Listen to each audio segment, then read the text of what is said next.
What's going on, everybody? And today I got a real treat for you today. Merry Christmas to every one of you, all of you out there. Now, let's get to our special program. In honor of the 75th anniversary of the Battle of the Bulge in the European theater of World War II, I present to you the Lego B.A.R. That's right, the B.A.R. M1918 made out of Lego. So, a little bit of brief history on this rifle. The B.A.R. was designed by, and I'm going to point it straight, John Moses Browning. Hence the name, Browning Automatic Rifle B.A.R. So, the B.A.R. was chambered in 30-06, which was the same caliber rifle cartridge that was chambered in the 1903 Springfield rifles of World War I and the M1 Garands of World War II. The B.A.R. was a direct response to our soldiers fighting in World War I using the French Showshat machine guns that was not very reliable under adverse conditions. That's where the B.A.R. came along. John Browning invented this rifle for one particular purpose in mind, and that was during World War I, when it made its first appearance and was adopted in 1918, hence the designation M1918. So, John Browning invented this rifle mainly for one purpose in mind, and that is for our soldiers to walk alongside the American-made FT-17 Renault tanks, fighting tanks, and slow fire while walking alongside the tanks, as what they called pretty much designed for walking fire. Go tick, tick, tick, tick, and they just push the enemies out of their trenches, and that's how they did it. So this is the B.A.R. done in the World War I original M1918A1 configuration. It's got your front side blade. You got a rear aperture sight back here. And what's cool about this B.A.R. is that the fact that it's got many functions. For example, the open bolt work. It's an actual working full open bolt. Now, then the trigger, you can see, can be pulled. The magazine can be removed, and that's what we have. And you have the 30-06 rounds in there. The B.A.R. was designed to be magazine fed, and it proved reliable, and it was very useful and very well played during World War I and World War II and Korea. So now you've seen the World War I configuration. Now we're going to move on to the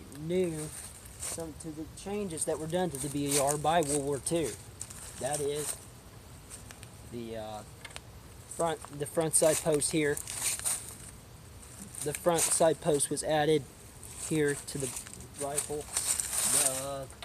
Then you had the bipod. The bipod was added on to there as well.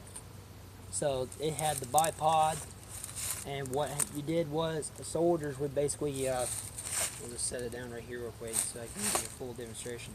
So, so the bipod was mounted onto the rifle itself.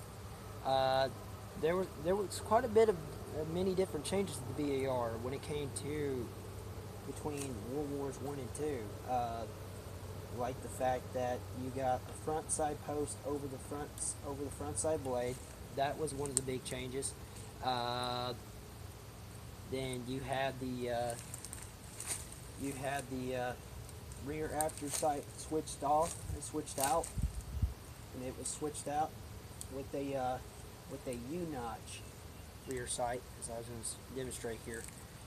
And then, but one thing I want to point out is that the B.A.R., the rear sight on the B.A.R., there's two different sights. There's two different rear sights on the B.A.R. Two different rear sights, and in a moment I will demonstrate that to you. So let's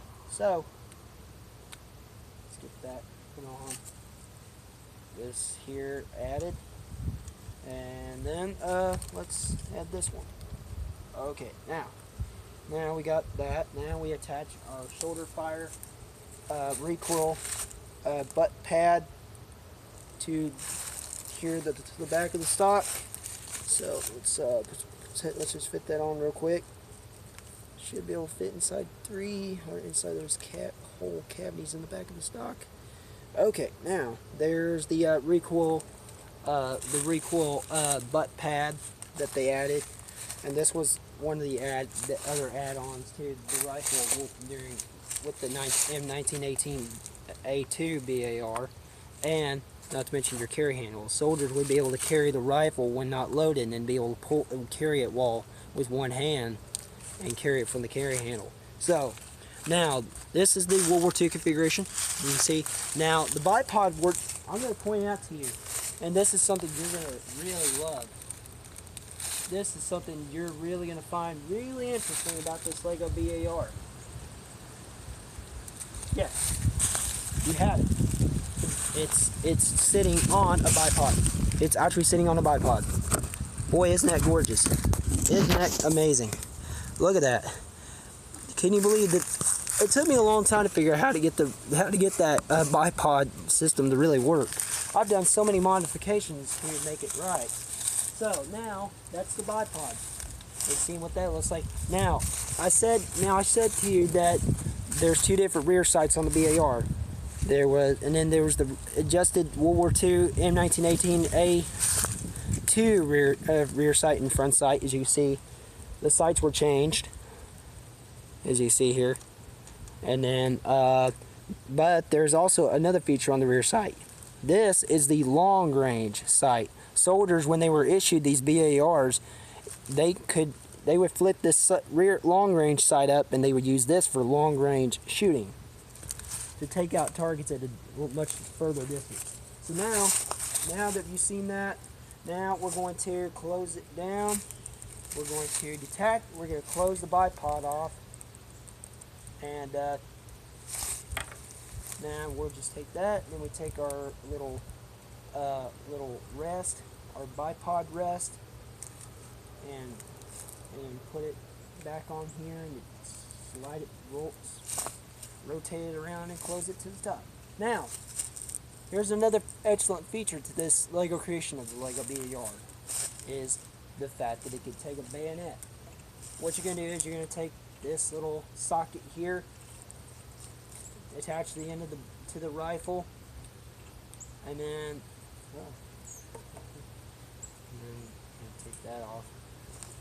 Okay, now we can attach our bayonet. A lot of people still don't think to this day that soldiers during World War II were actually able to attach a bayonet to their B.A.R.s, but they did. They were able to. If you played something like Call of Duty World War II, you would know that the B.A.R. could actually take a bayonet during World War II. And it's kind of the same familiar kind of bayonet as what was used to fit on the end of the barrel of an M1 Garand, pretty much. Just nothing really different between the bayonets of the B.A.R. and the M1 Garand. So now that's the bayonet. So soldiers, if they had these attached to the end of the barrel and if their rifles jammed, if the B.A.R.s were jammed, they would use the bayonet in close quarters, defense. Such as Germans were to, or Japanese were to, try to bayonet charge at them, and or a Japanese enemy or a German enemy soldier or something try to bayonet or try to come at him, come at a soldier with a bayonet on his B.A.R. He just, if the rifle jams, he just jabbed it right into the enemy German soldier. Now, there is another special World War II classic firearm I want to introduce to you. It's something that I've been working on as well. And I think you're gonna find this to be really amusing. Here we have the Colt 1911 A1 pistol. This was used in World War II. This is the 1911 A1. Now, one of the things, you may not know this, for most of you out there who are not familiar with firearms as well as World War II firearms, there are at least a couple of things, but the biggest one that the B.A.R. and the 1911 have in common, they were both designed by the same person.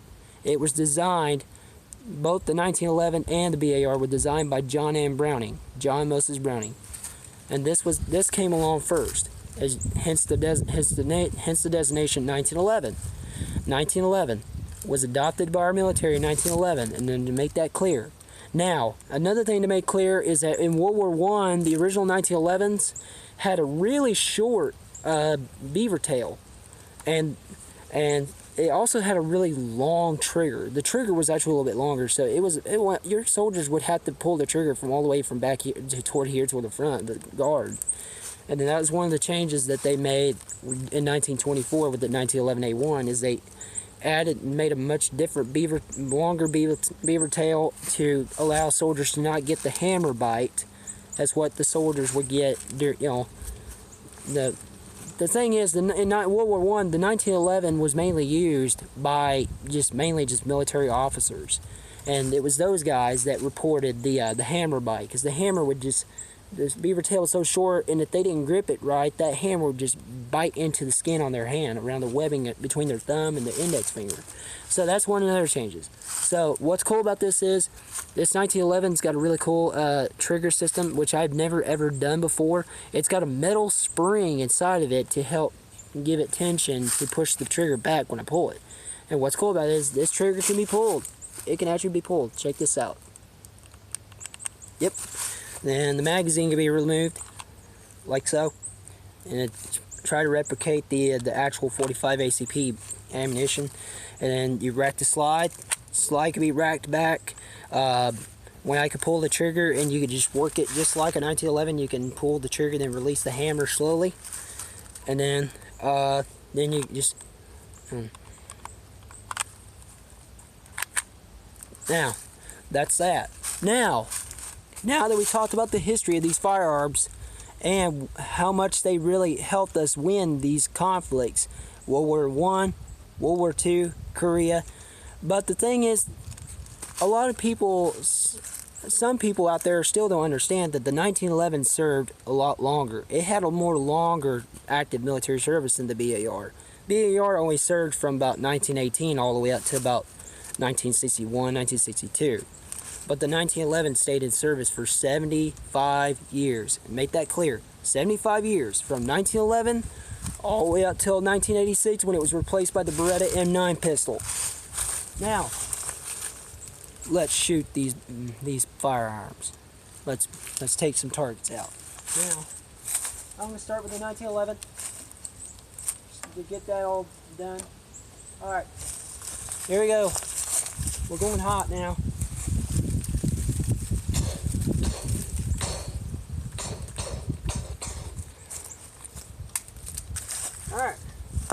Alright, another mag.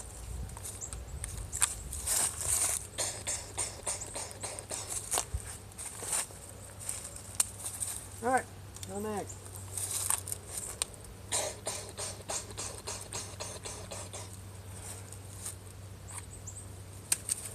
Alright, she's clear. Alright, now let's shoot the B.A.R. now. Let's shoot the B.A.R. Browning automatic rifle next. Okay, we're going hot. Slow fire mode this time.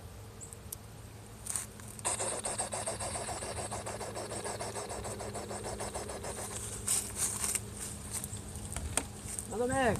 One last magazine, baby. There we go. Let's light up. Alright, now we're gonna have some fun.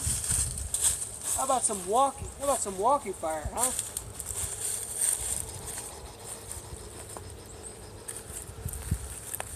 And the gun is clear.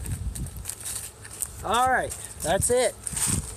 We just seen a little bit of walking fire action now. And we fired off. I only had 2 magazines for this bad boy. But there you have it. That's it.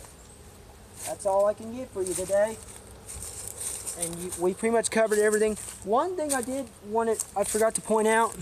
This was a tool that the soldiers used to adjust the end of the gas plug toward the B.A.R. And that's what helped it, to help with the rate of fire. Now, we're a little on time, and it's Christmas Eve, or Christmas night. I will see you all real soon. See you next year. Taylor Mountie out. Carry on.